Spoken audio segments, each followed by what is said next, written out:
Bonjour et bienvenue pour une nouvelle vidéo où nous allons vous présenter les nouveautés de la version 2018 R1 et R2 d'AlphaCam. Alors, un petit peu comme d'habitude, on a rangé ça par thème, par chapitre, un petit peu pour faire un petit peu de l'ordre dans toutes ces informations. Et on va commencer par les nouveautés au niveau de ce qu'il y a pour l'importation. Alors, quand on importe des fichiers de style IGES qui peuvent comporter des éléments 2D comme des lignes et des arcs, on va avoir maintenant la possibilité de demander d'importer les paramètres de couleur. Donc si on vient et qu'on choisit ici de cocher cette case-là, on va pouvoir récupérer ces informations telles comme elles ont été créées au moment de la conception.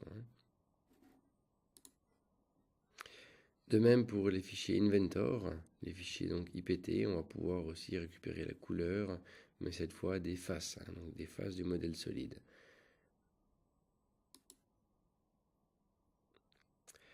Pour ce qui est importation de fichiers, encore une fois peut-être IGES ou fichiers où on pourrait rencontrer des géométries qui se trouveraient dans des plans, afin de ne pas écraser un plan qui pourrait déjà être existant dans le dessin, qui pourrait correspondre qui pourrait être superposé au plan qui serait dans le fichier qu'on importe, on va pouvoir activer cette case ignorer plan de construction existant.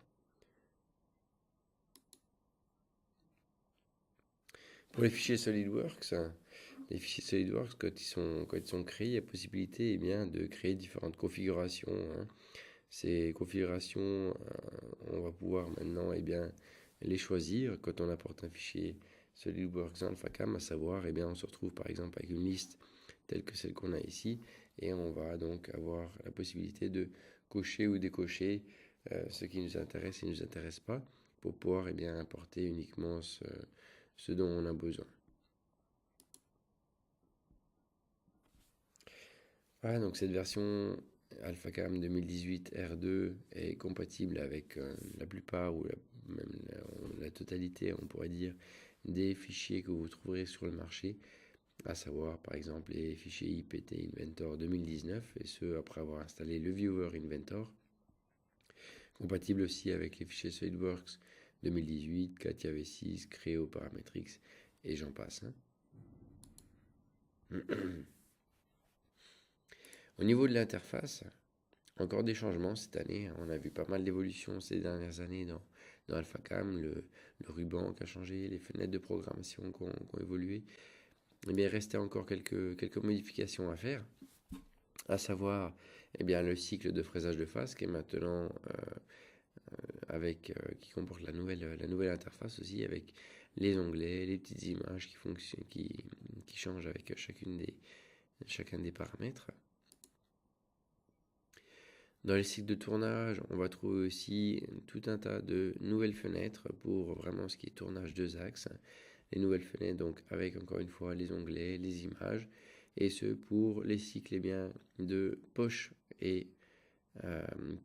poche en diamètre et face, les ébauches finition, les gorges en diamètre et face, le cycle de filetage et le cycle de tronçonnage.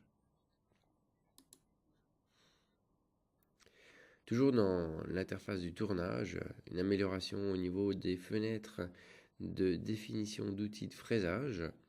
Ces définitions d'outils, dans les anciennes versions, on n'avait pas toutes ces options-là. Donc là, ils ont vraiment repris les fenêtres du module fraisage pour les mettre dans les fenêtres du module tournage, pour avoir vraiment dans chacun de ces deux modules exactement les mêmes options de définition des outils de fraisage.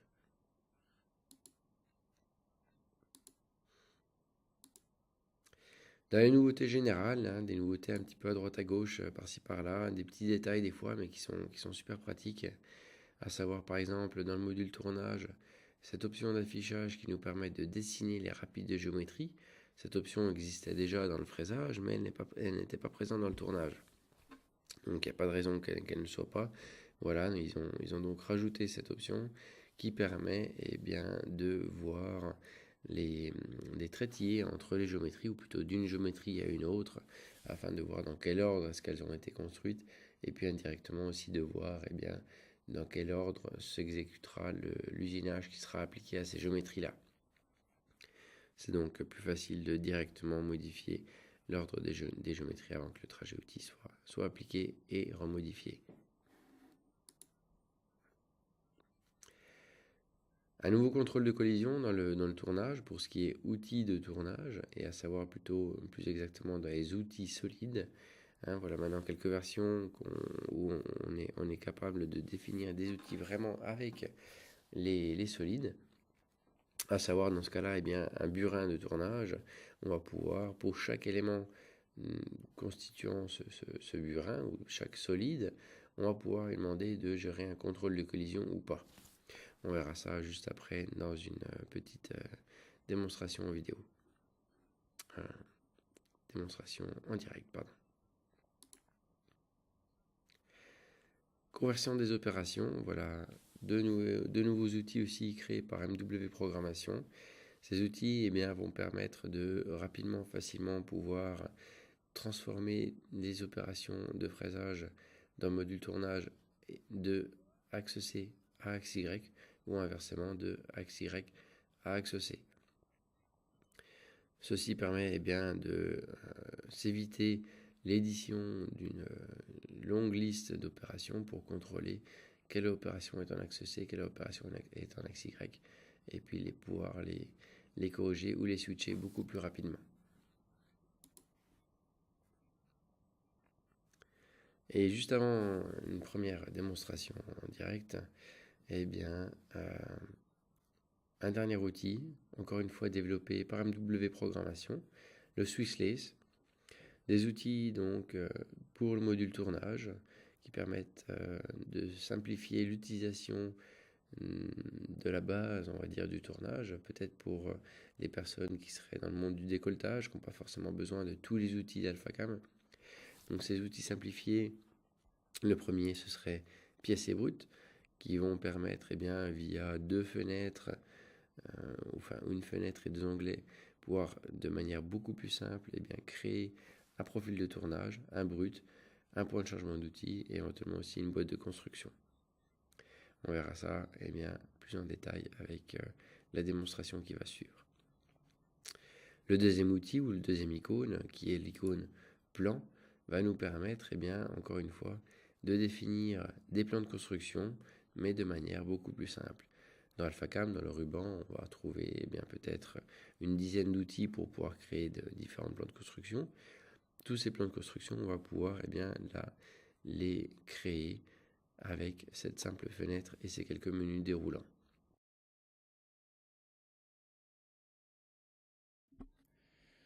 On va importer le fichier Inventor. Et on voit que lors de l'importation, on a toutes les couleurs qui restent en mémoire. C'est très intéressant pour des sélections des fois un peu complexes, où on va pouvoir utiliser la fonction sélection par couleur.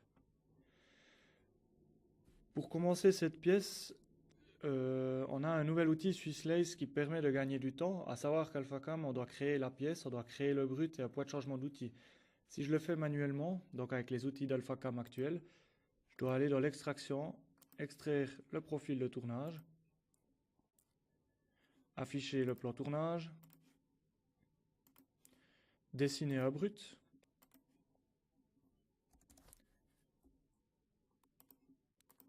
dire à AlphaCam que cette géométrie c'est ma pièce, cette géométrie c'est mon brut, et ensuite donner un point de changement d'outil via l'onglet machine, point de changement d'outil. Si je recommence avec les outils du SwissLace qui sont à disposition des AlphaCam 2018, il suffit d'aller dans l'onglet pièces et brutes et je vais pouvoir définir en fait rapidement ma pièce, soit en créant une barre avec les données, à partir d'un profil si par exemple j'ai déjà dessiné ma pièce ou j'ai apporté un DXF, ou à partir d'un solide. Je prends mon solide et dans l'onglet avancé je peux encore paramétrer mon brut en lui donnant par exemple une dimension du diamètre du brut, l'offset devant, l'offset derrière, le point de changement d'outil. Ces paramètres-là peuvent être fixés par défaut pour toutes les pièces AlphaCam. On a vu que l'interface a aussi évolué. Si je prends un style, j'ai créé un style dressage face, ébauche, finition. Si j'ai un petit peu édité mes différentes opérations, on voit les différents onglets avec les différents paramètres et les images qui interagissent selon les paramètres sélectionnés. Vous verrez à l'utilisation que ces paramètres, au final, on ne va plus les lire. On va pouvoir vraiment se fier à l'image.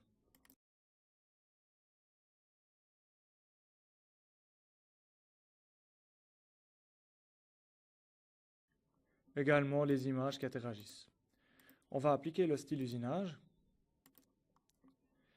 Donc, sélectionner le brut, sélectionner la pièce, sélectionner le brut, sélectionner le premier point, le deuxième point, voilà. Sélectionner le premier point sur la pièce et le deuxième point. Voilà. Si on lance une petite simulation solide,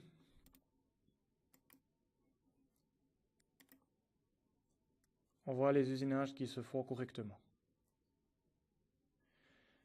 Si je cache les deux premières opérations et que je relance ma simulation, on voit qu'en fait j'ai une collision qui est détectée, mon outil qui rentre en collision avec la pièce. Une des nouveautés est que l'on peut, au moment où on crée un outil solide, lui demander de faire des contrôles de collision avec par exemple le porte-outil.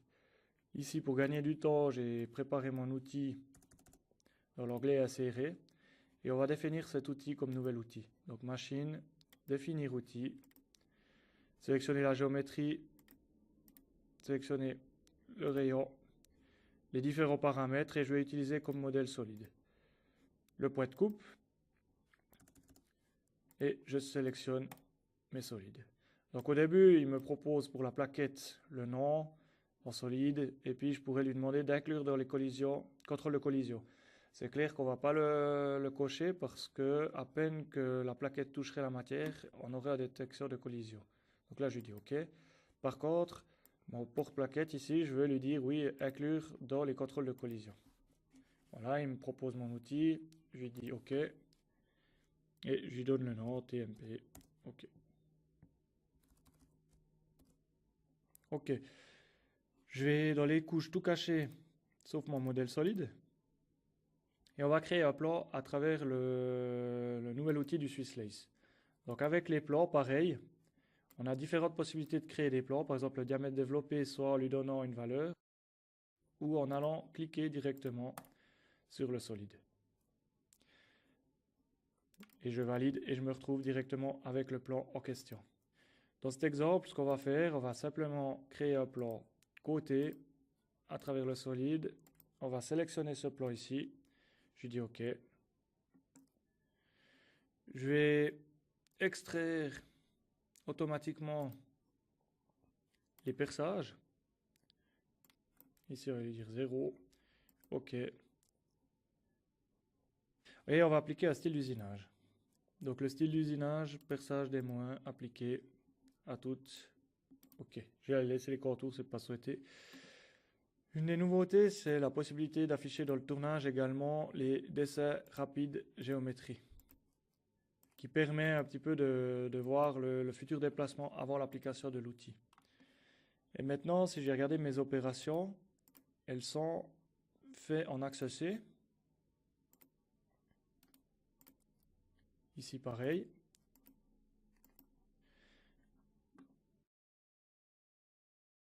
Ce que l'on peut faire, c'est maintenant, avec l'outil conversion des opérations axe Y en axe C ou l'inversement conversion des opérations axe C en axe Y, on peut automatiquement tout changer.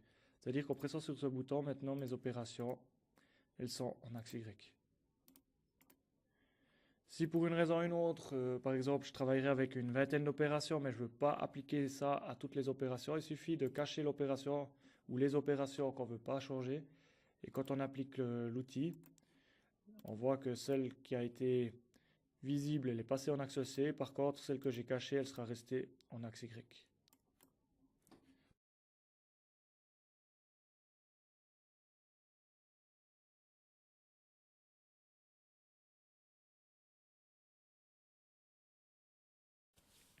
Voilà, on continue avec la suite de cette présentation avec l'étude de temps. Alors l'étude de temps qui revoit le jour dans cette version 2018, elle avait disparu au passage en 64 bits. Il semblerait qu'à la demande générale, eh bien, on ait de nouveau la chance de pouvoir profiter de cet outil. Cet outil donc va nous permettre de faire des estimations de temps de cycle plus justes avec eh bien, quelques paramètres qu'on peut affiner, à savoir ici eh bien, l'unité de mesure, l'avance rapide de notre machine, le temps de changement d'outil, le temps de déchargement et de chargement de pièces et le taux d'efficacité. Alors là, c'est vraiment un petit peu en connaissant sa machine qu'on va pouvoir jouer sur ces paramètres, mais particulièrement donc le taux d'efficacité, parce que un temps de cycle théorique pour une pièce ne sera pas forcément le même sur deux machines différentes. Il suffit qu'une machine soit un petit peu plus rapide, un petit peu plus performante qu'une autre, et puis voilà, le temps est complètement différent. Donc le taux d'efficacité, ça va être un petit peu en connaissant notre machine qu'on va pouvoir dire, bah voilà, par rapport à un temps théorique, je me retrouve en général plutôt à, on va dire, à 80 ou 90% de ce temps-là. Et on va pouvoir donc venir et puis influencer sur le résultat avec ces valeurs-là. Ceci va nous permettre d'avoir, comme je disais, des temps de cycle peut-être un petit peu plus justes, ce qui va nous aider pour éventuellement peut-être faire une estimation, une offre ou autre. La boîte limite minimale, eh bien, un nouvel outil qui est, je trouve, très intéressant. Alors, elle va être pratique pour les pièces qui sont pas forcément bien géométriques, un bel carré, bel rectangle, mais des pièces un petit peu plus farfelues comme celles qu'on pourrait avoir ici à l'écran. Cet outil bien, va nous permettre d'orienter ce solide et puis d'essayer de le placer dans une boîte la plus petite possible. Alors le but, eh bien, c'est bien sûr de pouvoir faire en sorte que le brut qu'on va utiliser soit eh bien, le plus petit aussi, afin de limiter peut-être le maximum de déchets. Quand on travaille avec des matières nobles, eh bien, c'est intéressant de pouvoir limiter ces pertes. En plus de la boîte limite, on va pouvoir eh bien, aussi aligner cette boîte et puis définir directement après un brut.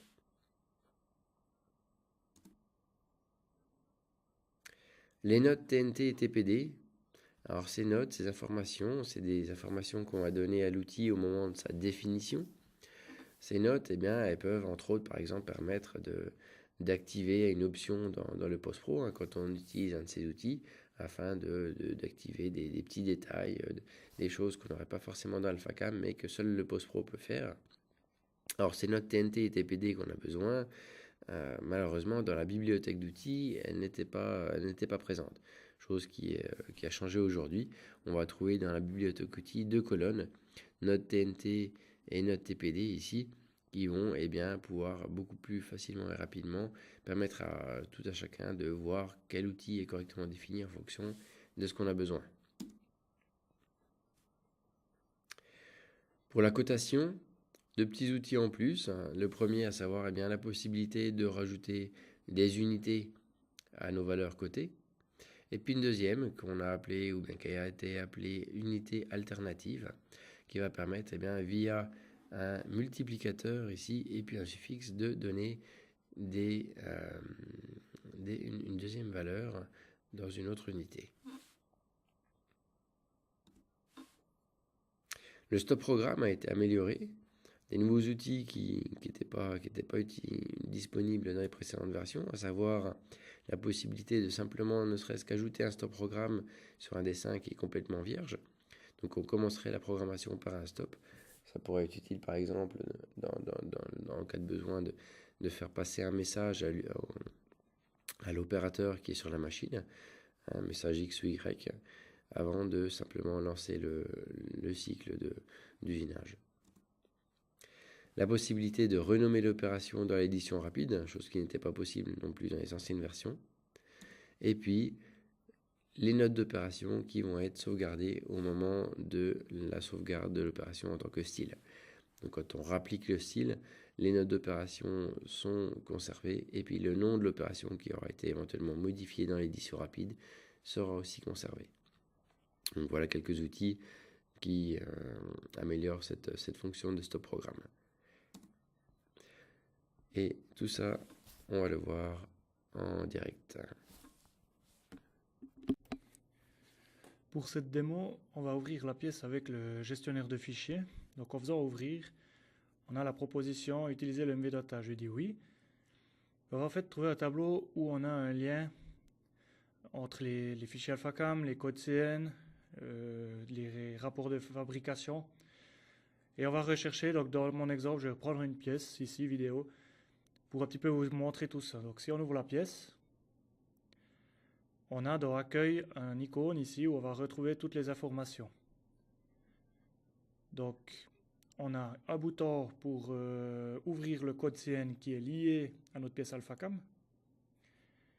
Et sur ce code CN, on a également la possibilité de rouvrir la fenêtre. Si je viens modifier mes remarques, j'enregistre, je ferme AlphaEdit, je rouvre la fenêtre, on voit que les remarques se mettent à jour. Également la possibilité de mettre des documents, donc par exemple une liste d'outils, qu'on peut réafficher à tout moment. C'est aussi intéressant par exemple de faire une photo du posage et de l'insérer directement là-dedans. On va partir sur la pièce pour la démo, pour un peu présenter ces nouveautés. Donc je cherche nouveautés. Voilà. Ici on a une pièce où il n'y a pas de face plane. C'est que des faces bombées, irrégulières. Donc avec le nouvel outil, la géométrie spéciale, on va pouvoir créer une boîte limite minimale. Donc déjà, on peut lui demander d'aligner automatiquement. Avec les trois petits points, on va pouvoir paramétrer tout ça pour aligner à la volée. Et on peut lui demander de créer le brut directement. Je sélectionne mon solide. On a la boîte qui apparaît et on va pouvoir aussi donner directement des offsets dans toutes les directions. Donc on va mettre des offsets un petit peu de chaque côté. Je lui dis OK. On a la fenêtre qui vient directement pour le brut. Je lui dis OK. On va maintenant pouvoir insérer directement un stop programme alors qu'on n'a aucune opération dans notre pièce. Donc on va venir simplement insérer le stop programme. Ce stop programme, on va pouvoir lui ajouter une note. Donc je mets juste une note. Et on va également, via le Quick Edit, pouvoir renommer l'opération. Donc ça c'est intéressant par exemple pour donner un nom à l'opération. Par exemple, enlever les copeaux. Je dis OK. On vient sauver un style, on l'ajoute à un style existant que j'avais déjà préparé.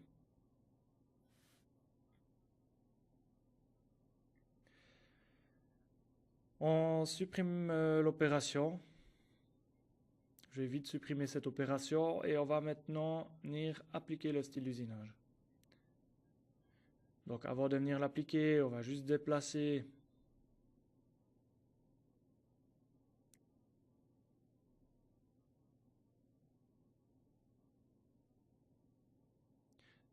le stop programme pour qu'il se trouve au milieu. Donc on fait une ébauche, un stop programme, une ébauche. J'applique mon style. Et on a directement les opérations qui sont créées avec le stop programme qui garde en mémoire le nom de l'opération et la note d'opération. Sur cette pièce, maintenant, on va pouvoir faire un calcul de temps. Donc on a le nouvel outil étude de temps où on va pouvoir paramétrer la machine, donc l'avance rapide, le taux d'efficacité, le temps de changement en seconde d'un outil. Je lui dis OK. Et on a directement un résumé de notre programme avec chaque opération, le temps pour l'opération et puis un petit peu les informations nécessaires. On va pouvoir, si besoin, sortir un résumé sur AlphaEdit. Donc je clique résumé et ça nous ouvre une page sur AlphaEdit avec un peu tout le résumé des temps pour chaque opération. Quand on fait de la cotation, on a la possibilité d'intégrer maintenant un suffixe. Donc par exemple un millimètre, et une deuxième cotation. Donc j'active la deuxième cotation, je mets mon facteur, la 0,1 et centimètre. Je sélectionne 2 points, et on voit directement la cotation qui est intégrée. Voilà. Alors, encore quelques nouveautés générales. Dans les requêtes, les requêtes, cet outil donc, qui va nous permettre d'analyser, puis de trier, de ranger nos géométries dans des couches utilisateurs. Eh bien, une nouvelle option d'analyse ou bien de contrôle. Cette option, c'est combien d'intersections. Elle va permettre d'analyser les géométries, de savoir combien de fois est-ce que des géométries se superposent ou s'entrecoupent en fait. Dans l'option raccord, un nouvel outil qui va nous permettre d'inverser le raccord afin de faire un petit rayon inversé par rapport à ce qu'on avait l'habitude de voir. Donc un petit outil de dessin qui peut être pratique. Voilà encore un petit outil, mais qui là je trouve qui est vraiment pratique. Au niveau de la direction d'outils, on va retrouver ces 4 nouveaux icônes qu'on voit un petit peu à différents endroits d'AlphaCam aussi maintenant. Hein.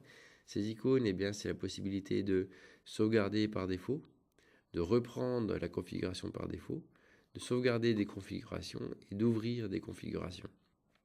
Donc là, la plus intéressante à mon goût, ce serait la possibilité de, ne serait-ce que déjà, sauvegarder une configuration par défaut.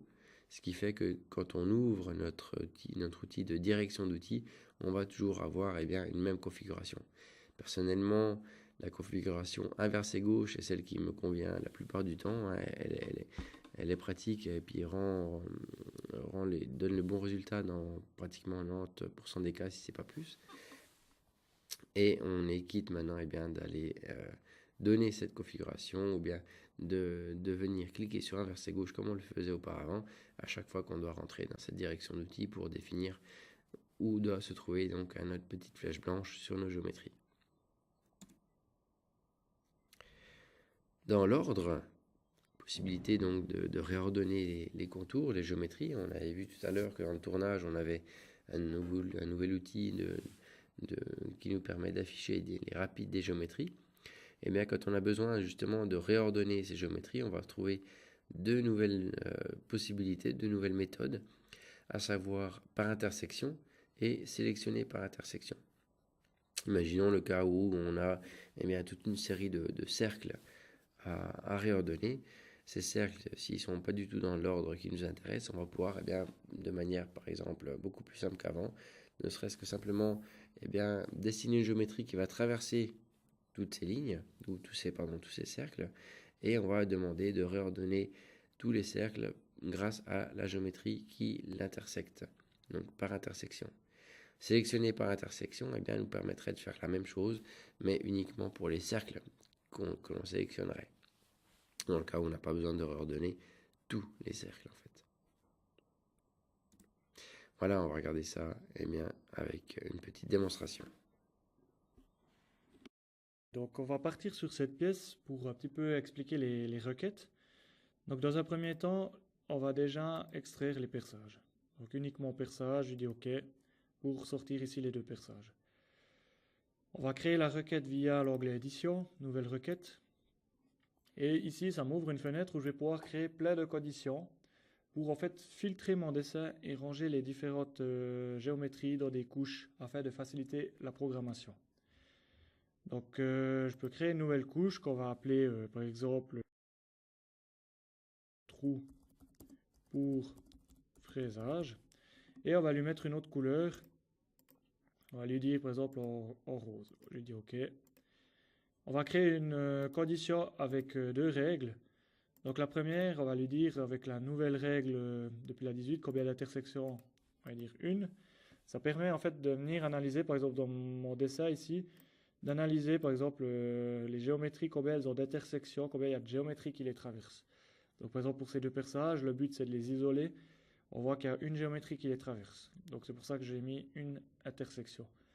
Et pour éviter de filtrer tout le dessin, je vais encore ajouter une règle, il y en aurait plusieurs, qui permet en fait de lui demander d'analyser que les perçages. Par exemple le diamètre du trou, bien début usinage trou, qui va dire en fait à AlphaCam d'analyser que des trous. Et ici je vais lui dire trou pour fraisage, je lui dis enregistrer, on va dire le temp, OK, fermé. Et maintenant je vais venir exécuter le temp. Voilà.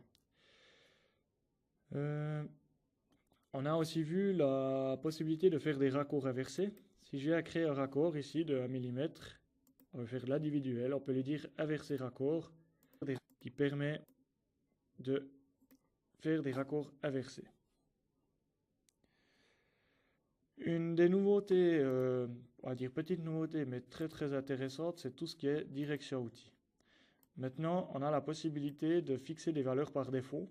Donc, dans 90% des cas, si on met inversé gauche, on aura le résultat souhaité. Et afin d'éviter à chaque fois de reparamétrer ces différents paramètres, on le fait une fois et on lui dit fixer valeur par défaut. Comme ça, on peut à tout moment reprendre ça. Si on a vraiment des spécialités où on a commencé un peu à tout configurer, on peut les enregistrer pour venir les ouvrir à tout moment. Ou simplement lui demander de reprendre les valeurs par défaut. Si je cache mon solide, par exemple, et qu'on va s'intéresser au perçage ici, on voit que la direction des perçages est un peu spéciale. On a maintenant une possibilité, c'est de réordonner par intersection. Donc pour ça, je vais créer une géométrie spéciale. Et cette géométrie spéciale, je vais venir la placer directement ici.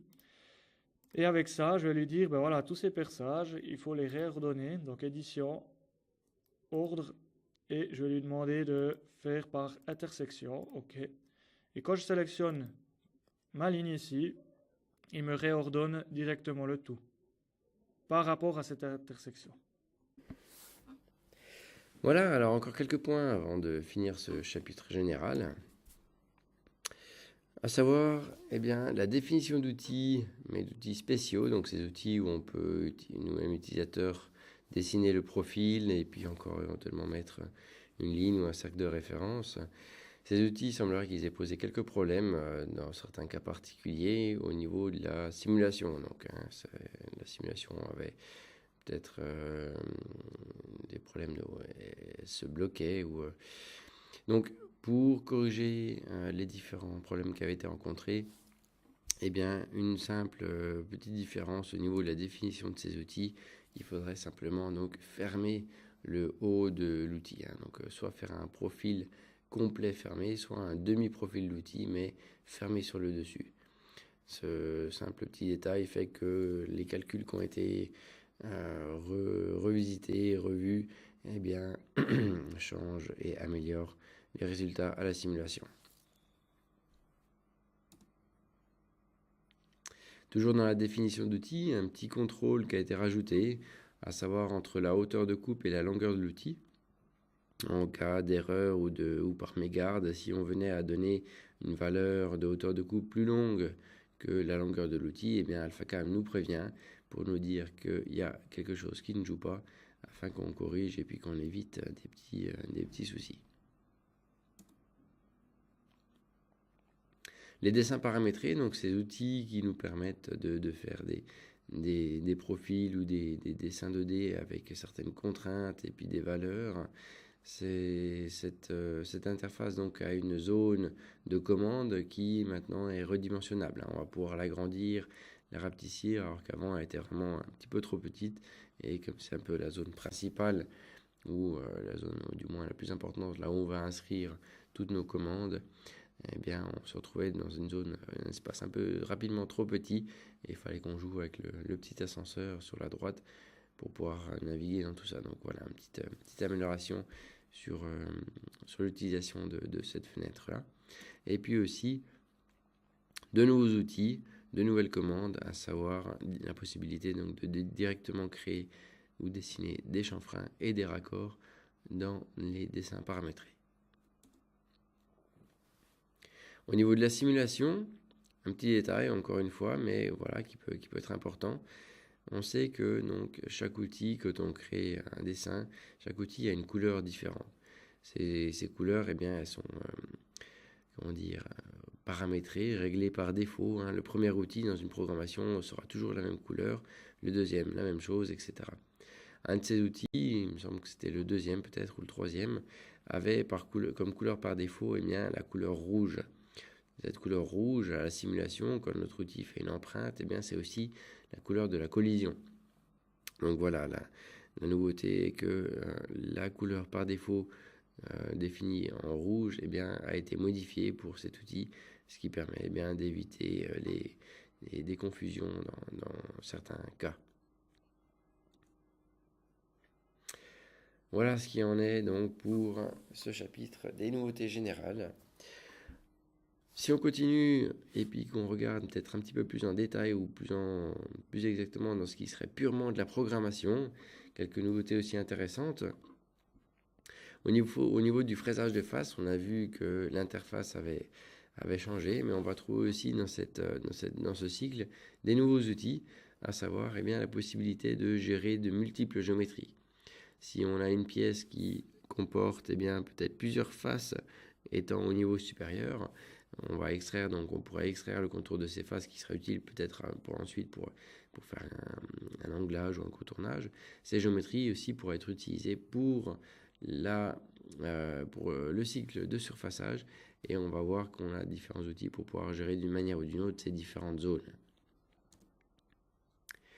Ces différentes zones et puis ce travail qui sera appliqué, donc ce cycle de surface, va aussi créer des rapides. Ces rapides, on va voir qu'on va pouvoir aussi maintenant un petit peu plus les optimiser. Donc on va essayer de réduire la distance de ces rapides sur un surfaçage. Au niveau des entrées-sorties, un nouvel outil qui peut être intéressant quand on va venir faire par exemple un anglage ou un anglage sur une arête qui se trouverait sous une pièce, eh bien la possibilité de venir faire des approches avec un angle négatif. Donc ce serait l'angle de rampe, en l'occurrence, qu'on mettrait avec une valeur négative, de façon à ce que l'outil arrive depuis plus bas que l'usinage.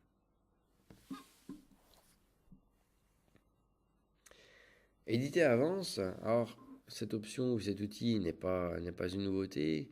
Elle existe maintenant depuis même plusieurs versions dans AlphaCam.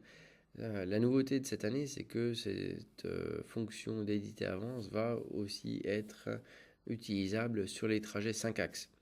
Donc admettons qu'on fait un anglage ou un usinage avec une polyligne, il se peut que dans un renvoi, dans une certaine zone, on ait besoin de définir 2 points, un point de début et un point de fin, entre lesquels il faudrait que notre avance soit beaucoup plus faible. Chose qui est maintenant le cas.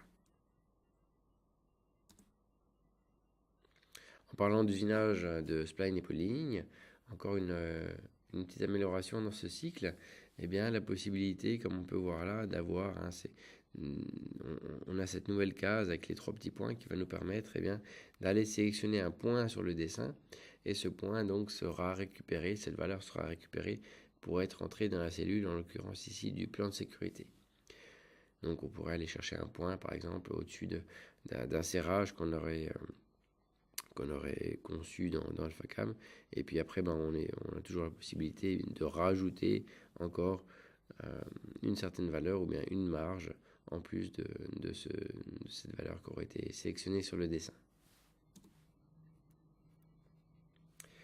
L'usinage solide 3D qui a une nouvelle option. Cette option, c'est détecter zone du brut sans matière, qui va nous permettre d'optimiser encore une fois un trajet d'outil, à savoir si on est en train de faire une reprise sur une pièce qui a déjà son premier côté qui a été usiné, et puis que sur le premier côté qui a été usiné, on a déjà enlevé une certaine quantité de matière. Si l'outil en reprise venait à traverser notre pièce, ou s'il y avait une ouverture, pour pas que l'outil n'usine dans le vide, là où il n'y aurait plus de matière, on va pouvoir cocher cette case-là et les trajets seront donc optimisés. On ne travaillera plus dans le vide. Ce sera sûrement plus parlant avec la petite démonstration qui va suivre. On va partir sur cette pièce déjà en commençant par faire le dressage face. Donc on a une nouvelle stratégie qui a été mise à jour, où je lui donne le plan de sécurité, l'approche rapide. Ici, pour l'instant, je décoche cette nouvelle case, donc usiner plusieurs géométries communiques pour un petit peu vous montrer la différence. Et on va appeler l'outil OK. Donc si je sélectionne ces 2 géométries, pour l'instant, avec les anciennes versions, si je lance la simulation simple, on voit que en fait, il venait usiner vraiment les géométries séparément, sans prendre compte qu'il pouvait y avoir la matière entre. C'était pas forcément ce qu'on souhaitait. Si je viens éditer maintenant mon opération, on a quelques nouveaux paramètres qui permettent de usiner plusieurs géométries communiques.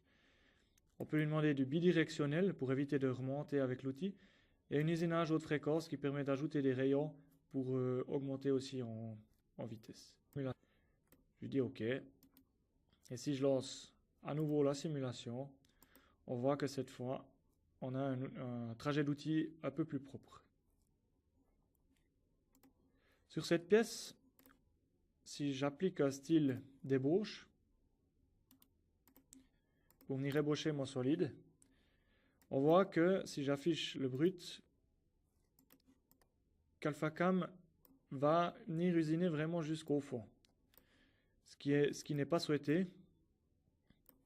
Alors parce que j'ai mon brut qu'il n'y a pas de matière au fond, on a maintenant une possibilité, c'est en fait d'ajouter une case dans l'ébauche, détecter zone du brut sans matière. Je dis OK, et on voit qu'il recalcule automatiquement pour éviter de prendre la matière dans le vide. Toujours sur cette pièce, je vais appliquer un autre style d'usinage. Je vais simplement venir fraiser le dessous, ici, de ma push. Et maintenant, on a la possibilité de mettre des entrées-sorties en négatif. Donc, c'est-à-dire que je peux faire une entrée oblique en utilisant une rampe, en mettant un angle négatif. Par exemple, -20. Je fais la copie pour la sortie, je dis OK. Et on voit directement qui rentre et qui sort avec un angle négatif. Toujours sur cette pièce, on va faire un trajet 5 axes. Donc je vais prendre un outil et on va venir faire l'anglage par rapport à la polyligne. Donc usinage spline polyligne. On peut maintenant aller chercher une position. Par exemple, je vais lui dire, prends-moi cette position ici. Et puis ajoute-moi approche plus 8 mm. Et l'approche rapide, on la laisse à 1. On vient à une profondeur de 0,5 avec une surépaisseur de 0,5, de moins 0,5. Je dis OK, je sélectionne ma polyligne. Et là, on va faire normal à face du solide. OK. Parfait. Donc maintenant, j'ai fait mon gravage en 5 axes.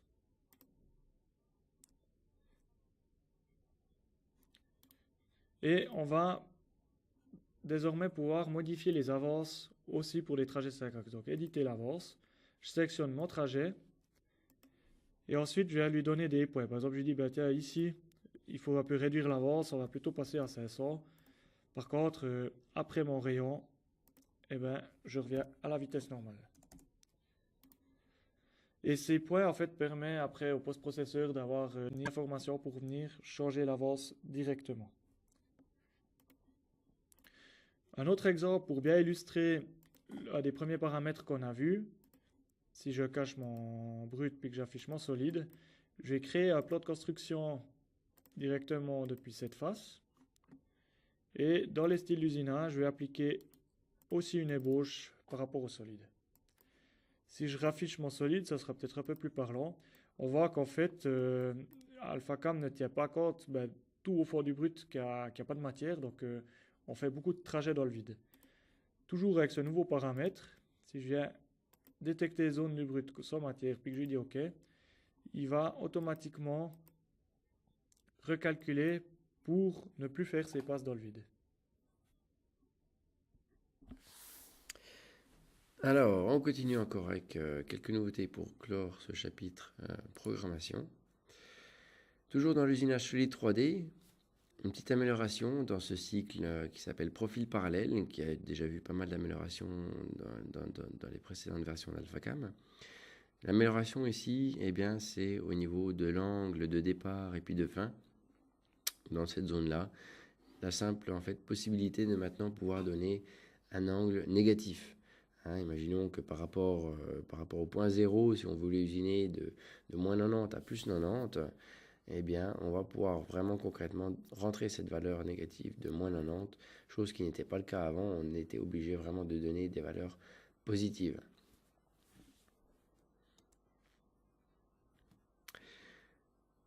Ces petits boutons, ces 3 petits points qu'on va retrouver aussi maintenant dans différents cycles d'usinage solide 3D, ils vont pas mal nous aider, hein, donc à savoir, c'est une nouveauté aussi 2018, ces petits points qui nous permettent de cacher notre fenêtre de programmation, d'aller sectionner un point sur notre dessin, vont se retrouver dans différents cycles de balayage maintenant.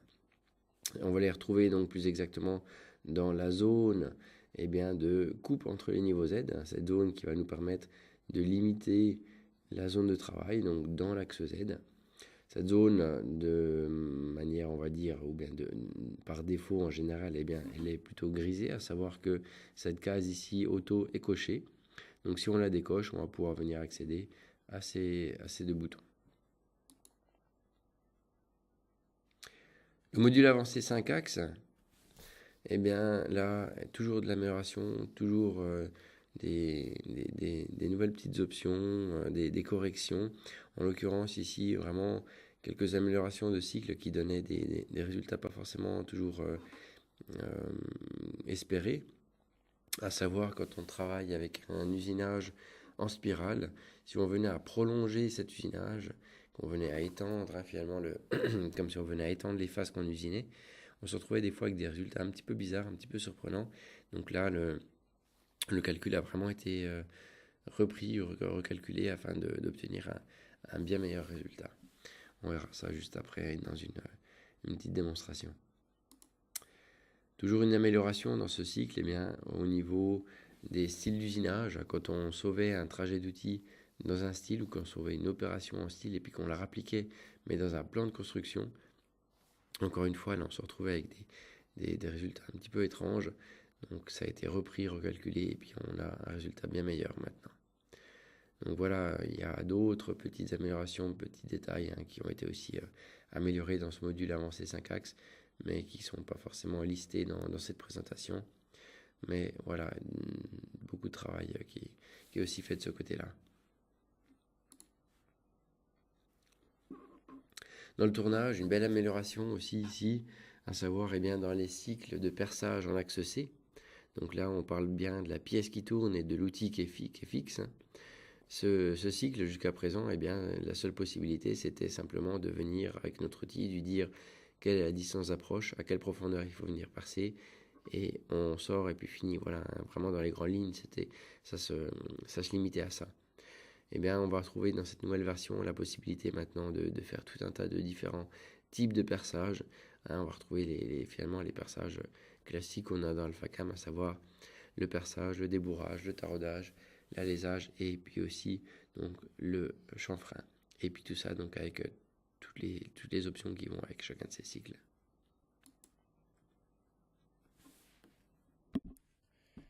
Pour partir avec cette pièce, on va de nouveau utiliser le Swiss Lace.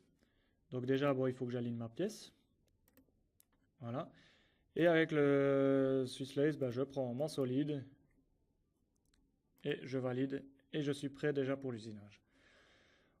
Pour commencer, on va faire un usinage en faisant un perçage au centre. Donc je vais sélectionner un outil, une mèche à centrer, une mèche d'usinage générale diamètre 4. On va l'appeler numéro 1.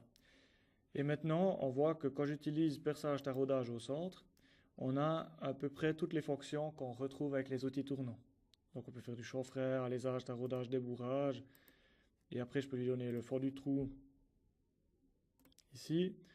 Distance de débourrage de une temporisation d'une seconde au fond, etc. On va faire un retrait pour bien dégager l'outil. Voilà. Une des stratégies qu'on avait déjà vues dans la version 2017, qu'on va reprendre, c'est usinage profil parallèle. Donc je vais prendre un outil hémisphérique diamètre 6 pour vous montrer tout ça. On va tout cacher sauf le solide. Et on va aussi cacher le plan. Par rapport à ce solide, Si je viens dans fraisage, on va faire un usinage 3D. On va utiliser du 4 axes en pivotant autour de l'axe Z. Et on va utiliser l'usinage profil parallèle. Je dis OK, je sélectionne mon solide. On voit ici l'enveloppe complète d'usinage. On va juste donner une distance de sécurité, une approche rapide. Et dans données usinage, les nouveautés, c'est qu'on peut déjà donner des angles négatifs, par exemple de moins 30 à moins 20. Et on peut aussi lui donner des valeurs pour lui donner le début et la fin, pour éviter de balayer tout le solide. Par exemple, ici, je lui dis, prends-moi jusque là. Je lui dis OK. Et il va me calculer tout ça. Toujours sur cette pièce, en partant avec le module 5 axes avancé, on va lui appliquer une autre stratégie. On va appliquer une stratégie déformation entre deux surfaces. Je lui donne la première surface, la seconde surface, la surface guide. La tolérance de coupe, on va un peu l'augmenter pour pas trop affiner. On va aussi lui mettre une passe assez grossière pour qu'on puisse déjà bien voir ce qui se passe. Et on va lui demander de faire ça en spirale. Je lui dis OK. Puis là, on voit que ça nous crée bien l'usinage en spirale. Si je lance aussi la simulation simple.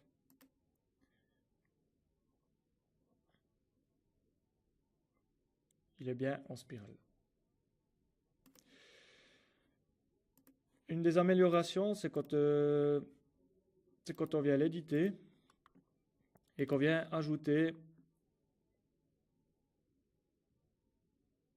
quand on vient étendre la surface, les calculs ont été améliorés. Donc, par exemple, je vais augmenter de 3 mm de chaque côté, je lui dis OK. Et on voit que l'étendue se fait correctement.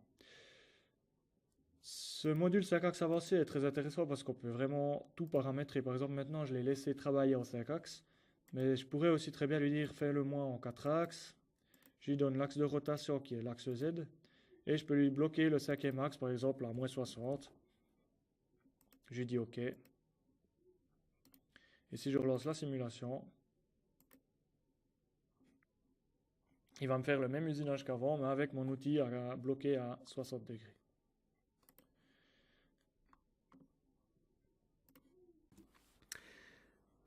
Avec ça, donc on clôt le chapitre de programmation et puis on va parler un petit peu support, hein, d'autres petits points qui seront intéressants de relever pour cette nouvelle version. À savoir bien pour commencer, cette clé qu'on appelait DK2 ou clé parallèle, elle ne sera plus compatible avec la version 2018. Donc si par malchance vous avez encore une de ces vieilles clés sur un vieux PC qui traîne peut-être au fond d'un atelier, eh bien, il faudra que l'on fasse un échange avec une clé USB. Windows 7, petit sujet intéressant ou quand même important à soulever, ou en tout cas déjà commencer à en discuter. Windows 7, eh bien, semblerait qu'ils prennent le même chemin que Windows XP. Si on se souvient bien, il y a quelques années, Windows XP est parti aux oubliettes. Windows a dit, on arrête le support, c'est fini. Il semblerait que Windows 7 prenne un petit peu le même chemin, à savoir, d'après ce qui s'entend ou ce qui se voit, janvier 2020 serait apparemment la date où Windows 7 ne serait plus sous maintenance. Donc, si vous pensez peut-être faire des acquisitions de PC ou des renouvellements, privilégiez quand même plutôt Windows 10. C'est de toute façon effectivement généralement le Windows qui est proposé par défaut aujourd'hui, mais voilà, en cas de doute, essayez d'éviter ce Windows 7. Pour les personnes qui travaillent en licence réseau, donc avec cette version 2018, le serveur qui distribue donc les licences sur les différents PC tourne avec un petit logiciel, un petit service Sentinel, ça s'appelle.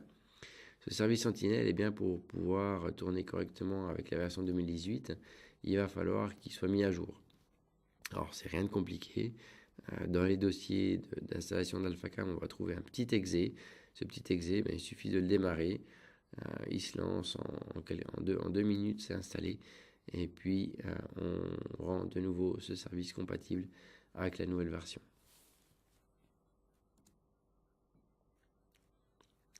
La date d'expiration de maintenance donc d'AlphaCam, pour qu'elle soit compatible avec la version 2018 R2, il faut qu'elle arrive au moins à avril 2018.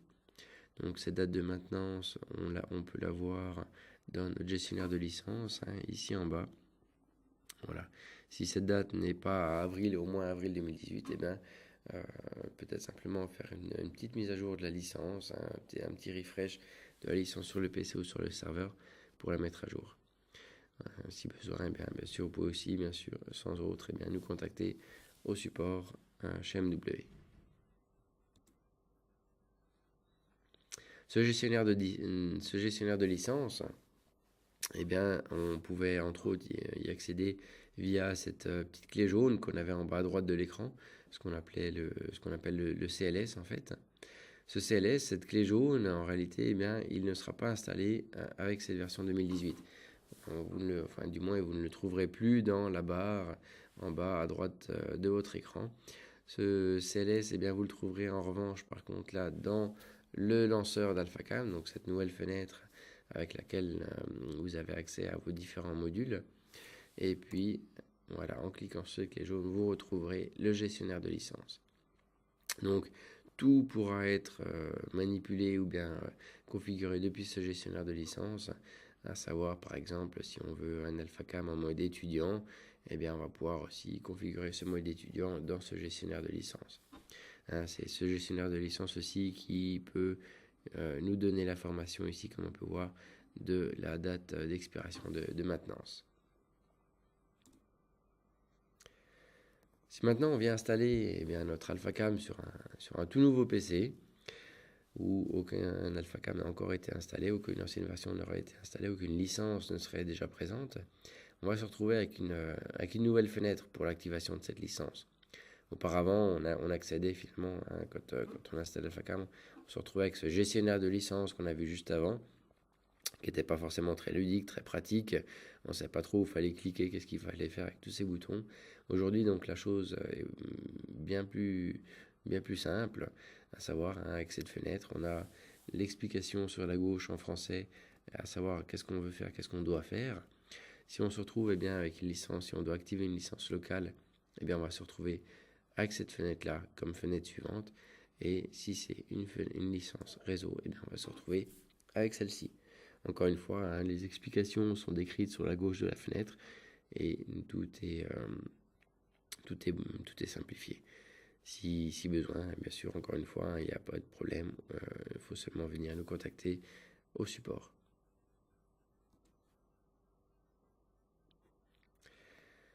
Un problème qui a été rencontré au cours de la version 2017, un problème assez embêtant car il était très aléatoire. Une fois il se présentait, une fois pas, sur un PC oui, sur un PC non. C'était tellement aléatoire qu'on a difficilement pu trouver une explication en fait, mais comme tout problème a une solution, on a encore une fois grâce à la collaboration avec AlphaCam, pu trouver quelque chose qui nous dépanne.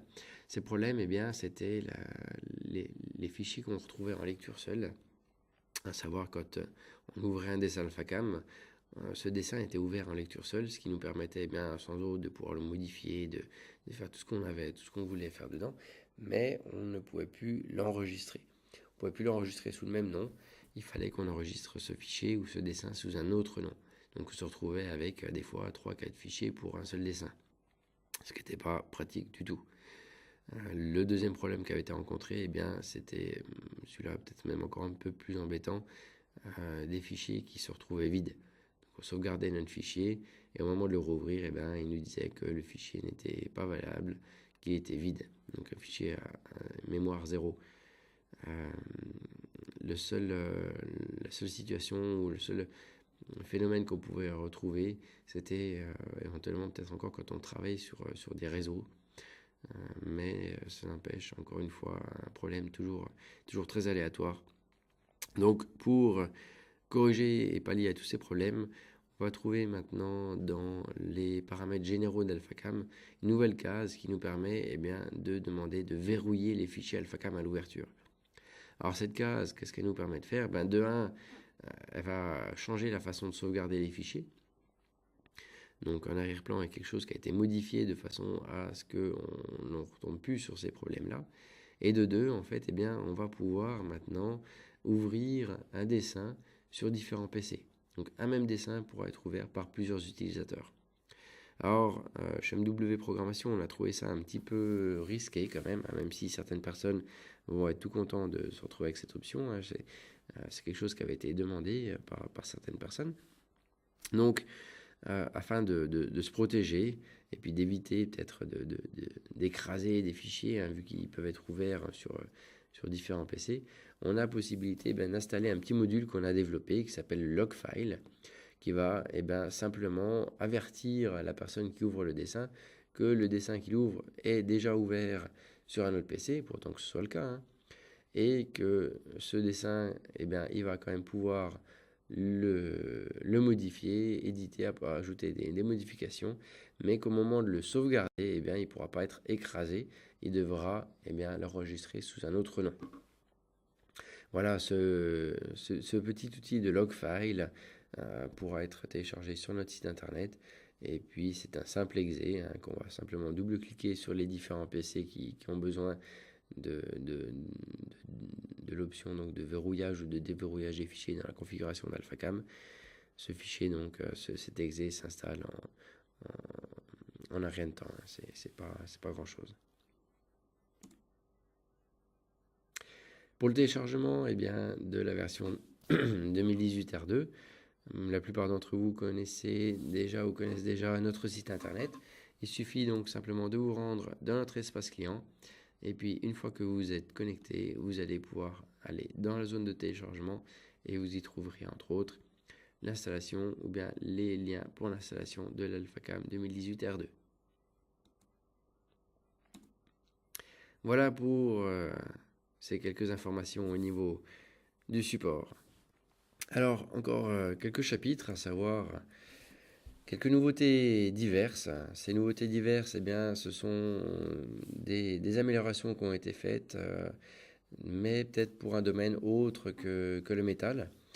Ces divers points, donc je vais pas forcément m'étendre en longueur dessus. Je vais quand même en parler parce que c'est intéressant de voir ça.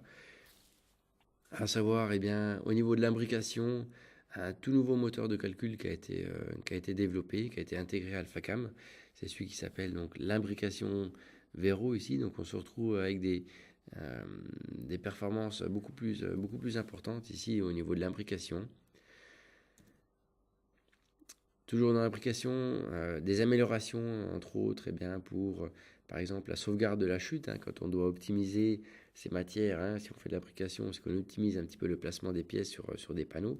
On va pouvoir donc améliorer la sauvegarde de la chute pour pouvoir faire des récupérations. On va aussi trouver des améliorations au niveau de la gestion des feuilles, donc entre autres indirectement finalement de la gestion du stock de matière.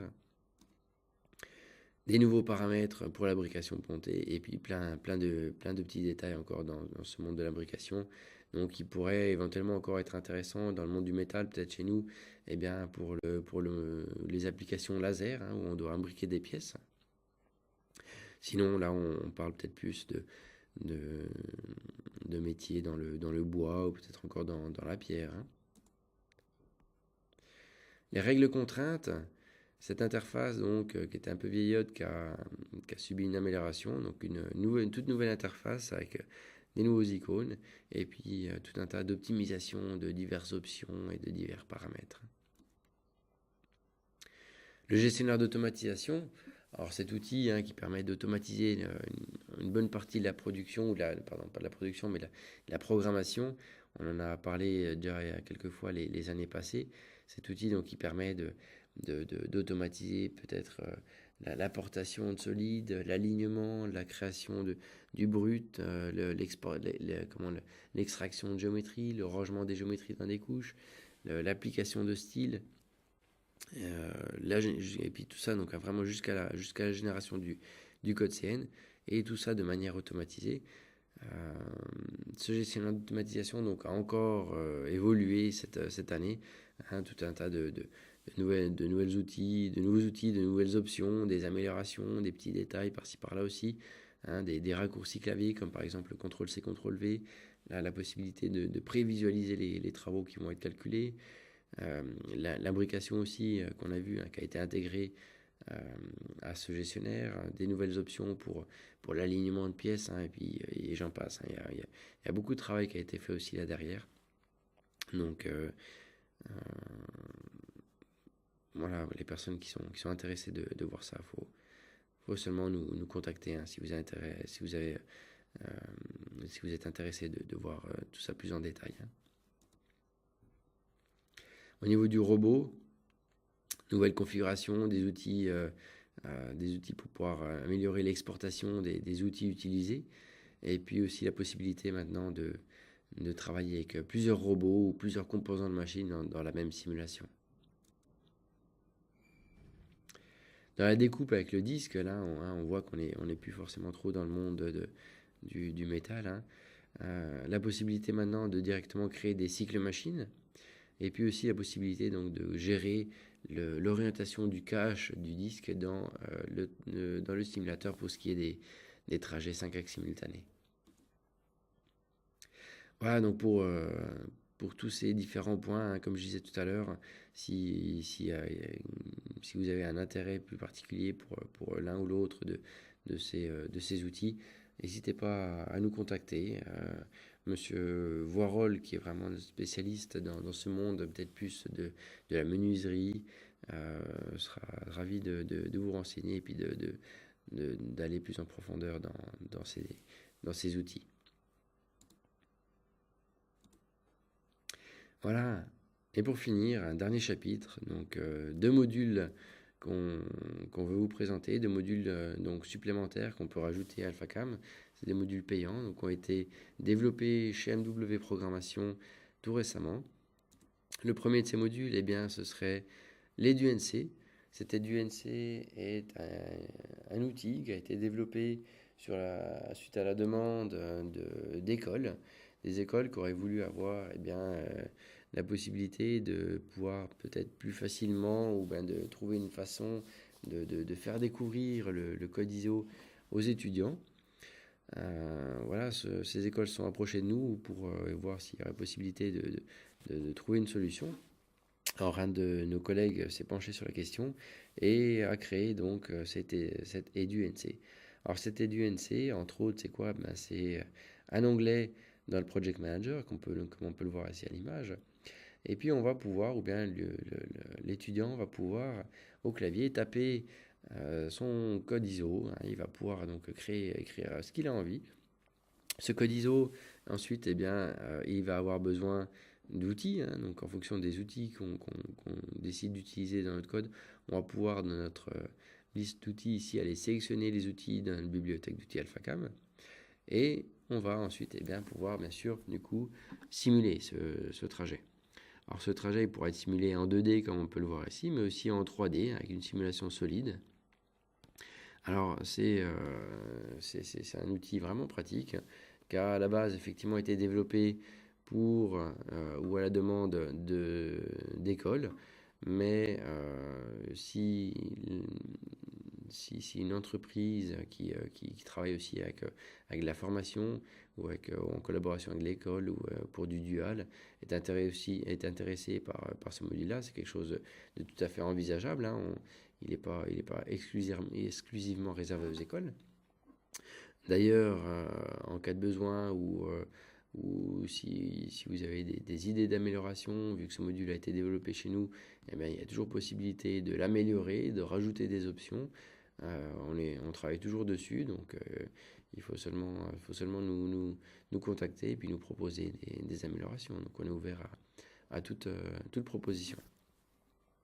Voilà, on va regarder ça avec une petite démonstration. Il y a certains points qui seront sûrement plus parlants, et puis on va encore parler d'autres petits détails que j'ai pas abordés. On va présenter le module EduNC. Donc ce module permet d'apprendre le code CN aux apprentis. Donc l'idée en fait c'est depuis AlphaCam, on a simplifié, on a laissé que les outils nécessaires pour ça. Et on va pouvoir écrire le programme directement depuis AlphaCam. Donc par exemple O1500, G90, G40, etc. Dans cet exemple, pour gagner un peu du temps, moi je vais ouvrir un code. Donc ça veut dire qu'on pourrait aussi récupérer un code écrit ailleurs. Et je prendrai du NC démo fraisage. Voilà le code. Il faut trois choses pour pouvoir simuler. Il faut le code.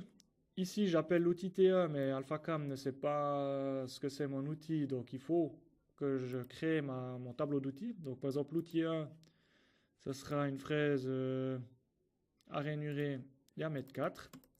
Voilà, etc. Je construis mon tableau. Je peux aussi le sauver pour d'autres projets. Et après, il faut que je crée le brut. Donc le brut, je lui donne les dimensions, la surface, le fond du brut, et éventuellement, si besoin, un décalage. Par exemple, là, je décale mon brut de moins 10 de chaque côté. Voilà. Avec ces trois fonctions, là, maintenant, je peux lui dire créer l'usinage. Je peux faire une simulation solide.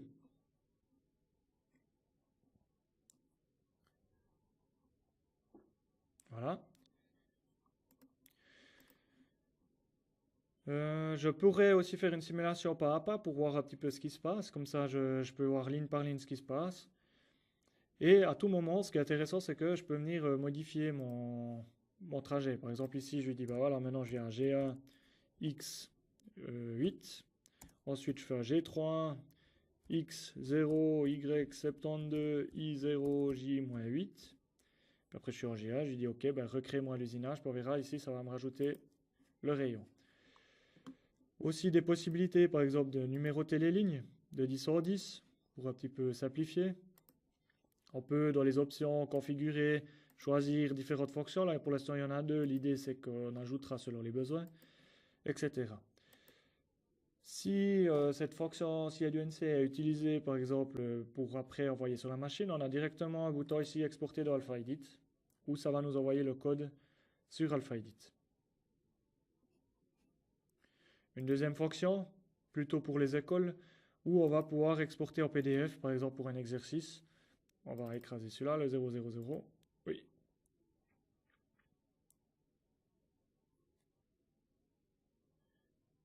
Ça va nous créer un PDF avec le code, la liste d'outils et la liste d'outils et le résultat de la simulation. Également dans le tournage, le même principe, juste pour vous montrer. Un exemple tout simple qu'on a chargé. La liste d'outils, j'ai sélectionné un burin. OK. Et ensuite, le brut. Une longueur de 20, d'un diamètre de 30. OK. Je lui dis créer l'usinage. Et là, pareil, si je lance la simulation, on a directement le résultat. Pour finir, ce dernier module, eh bien, c'est la gravure automatique. La gravure automatique, c'est quoi? Eh bien, c'est l'évolution de l'autonome. L'autonome, c'était cet outil qui nous permettait de faire du gravage automatique ou une gravure consécutive. On pouvait définir une gamme de chiffres qui devaient être gravés. Chaque chiffre devait être gravé sur une pièce de façon à numéroter ces pièces. Alors la gravure automatique, eh bien, c'est des nouveaux icônes, c'est des nouveaux outils, c'est des nouvelles options. Et le plus intéressant, on va dire, là où il y a une grande évolution, eh bien, c'est au niveau de cette option ici, cet outil de liste, qui va nous permettre eh bien, de graver des pièces en prenant les informations via une liste. Alors ça peut être une liste qui est créée par l'utilisateur. On peut très bien rentrer ça dans un fichier Excel, mais ça pourrait très bien aussi être une liste qui vient ou qui provient d'une ERP. Alors là, finalement, ce qui va se passer, c'est que notre PC et puis notre machine vont être en liaison. Donc notre équipe de la DNC a mis ça en place. On va vraiment avoir une communication directe entre la machine et le PC. À savoir, AlphaCam va lire le premier numéro ou le premier code de cette liste. Hein. Ça pourrait très bien être des codes alphanumériques, hein, du texte et des chiffres. Ce premier texte ou ce premier code va être traité dans AlphaCam, envoyé à la machine va le graver et renverra l'information à l'ordinateur comme quoi ce numéro a été gravé et puis qu'AlphaCam peut renvoyer le numéro suivant ou le code suivant. Notre liste, hein, du coup, elle va évoluer, on va voir qu'est-ce qui a été gravé, qu'est-ce qui n'a pas été gravé, et puis on va procéder ainsi jusqu'à arriver à la fin de cette liste. On va aussi trouver d'autres outils. Hein. On a 3 icônes, on a texte, numérotation consécutive et puis liste. Donc liste, hein, voilà, on en a parlé. Hein. On va pouvoir ici choisir par exemple là où les listes qu'on veut venir graver. On va trouver aussi l'outil texte où on va pouvoir automatiser un petit peu ce gravage de texte. On va venir choisir par exemple l'emplacement de ce gravage. On va choisir le style ou les styles d'usinage qu'on veut appliquer à la police qu'on pourra choisir. Hein. Donc l'usinage sera automatiquement appliqué au texte et à la police choisie. Et puis on va trouver aussi la numérotation consécutive qui était finalement l'autonyme qu'on avait avant. Alors, on voit que les fenêtres ont été complètement revues. Hein. On ne travaille plus cette fois-ci dans le Project Manager, mais vraiment dans des fenêtres bien séparées avec, encore une fois, hein, cette nouvelle interface qu'on peut apprécier avec les petits icônes, les petites images, les différents onglets qui facilitent grandement cette programmation. Voilà, je vous laisse découvrir ça encore une fois avec une petite démo. Et on se retrouve juste après. Pour vous présenter la gravure automatique, on va partir sur le tournage. Dans SwissLace, je vais créer une pièce à partir d'une barre. On va venir à un diamètre de 46, je dis OK. Et on va directement créer le plan face. OK. On va faire une ligne sur laquelle on va s'appuyer. On va devoir faire une deuxième de ligne sur laquelle on va également s'appuyer. Premier exemple, dans la gravure automatique, on a 3 fonctions. On a déjà la fonction texte. La fonction texte, en fait, on va pouvoir charger un ou plusieurs styles d'usinage. Ce qui veut dire que l'avantage, c'est qu'on va pouvoir, en fait, par exemple, si besoin, passer 10 outils différents pour faire la gravure. La position qu'on va donner, donc par exemple le centre de ma ligne. Ensuite, la police. Donc là, on ne doit pas créer une police par dimension ou une police par genre de police souhaitée. On va vraiment pouvoir sélectionner les polices Windows, donner les dimensions, paramétrer le tout, gestion des espaces, etc. Le texte, donc ici j'ai sélectionné la fonction texte, donc ça veut dire que c'est simplement un texte que je vais écrire. Donc je vais écrire test. Je peux faire un aperçu pour voir un petit peu ce que ça va représenter. Là je dis OK. Données usinage. Ça permet un petit peu en cours de corriger 2-3 choses et les données outils. Je dis OK. Et là, il m'écrit directement le test. La numérotation consécutive fonctionne exactement la même chose, sauf qu'on a un onglet numérotation consécutive à la place de texte. Et ici, je vais pouvoir en fait sélectionner un nouveau texte avec la valeur de départ, la valeur de fin, la valeur de test. Donc ça sera quand on fera la mise en trait sur la machine, avant de lancer la production, ce sera la valeur test. L'incrément, si je veux incrémenter tous les 1, tous les 2, tous les 10. Le nombre de digits, qui est illimité, ça veut dire que je peux aller très loin dans mes numéros, etc. Donc ici, je sélectionne par exemple mercredi. On peut garder en mémoire toutes les listes créées. Ajouter un en-tête et puis un queue de tête. Et donner le numéro test sur AlphaCam. Donc par exemple, on reprend le 1500. Ce que j'ai oublié de faire, c'est donner la position. Donc je vais sélectionner cette ligne ici et je lui dis OK. Voilà. Si je repars avec la pièce qu'on a fait sur notre démo, voilà, je veux afficher le plan en face. On va venir lui ajouter le gravage de la liste. Donc le gravage de la liste, si je reprends la liste ici, par exemple, ça c'est tous les numéros que je veux graver. Donc ça veut dire que c'est vraiment aléatoire, dans le sens que je peux écrire ce que je veux. Je peux mettre de l'alphanumérique, je peux mettre des caractères, je peux peux vraiment construire ce que je veux. Et la deuxième colonne ici me donne l'état. Par exemple, tout ce qui est en 1, c'est les numéros qui ont déjà été gravés, puis les 0, c'est les numéros qui sont aggravés. Je dis OK. Et ici, je vais recréer la même chose, une liste. Tac. Dans ma liste, je vais sélectionner la liste que je viens de vous montrer. Et là aussi, je peux lui donner un numéro de test. Et puis, je lui dis OK. Et là, en fait, après, je vais pouvoir exécuter ma routine et AlphaCam va recalculer à chaque fois le nouveau numéro aggravé. Ce qui est vraiment intéressant avec ça, c'est qu'il y a plus de limites. On peut faire des numéros aléatoires, on peut faire de l'alphanumérique avec des caractères. On peut en mettre 6 sur la pièce si besoin. On peut vraiment travailler loin. Et en plus, les programmes sur la machine ne sont pas trop alourdis du fait qu'on va renvoyer à chaque fois le programme. On n'a plus des programmes paramétrés qui sont lourds et difficiles à interpréter. Voilà, cette dernière démonstration clôt la liste de toutes ces nouveautés de la version 2018. J'espère que vous aurez découvert des choses intéressantes qui vont vous être utiles. J'espère aussi qu'on a su vous amener ça de manière claire et compréhensible. Voilà, reste un seul mot à vous dire, merci de nous avoir suivis. Et puis, nous restons bien sûr à disposition. S'il y a une question ou un doute ou quoi que ce soit, n'hésitez pas à nous contacter au support technique. Et on est là pour vous aider. Voilà, alors très bonne continuation et puis au plaisir.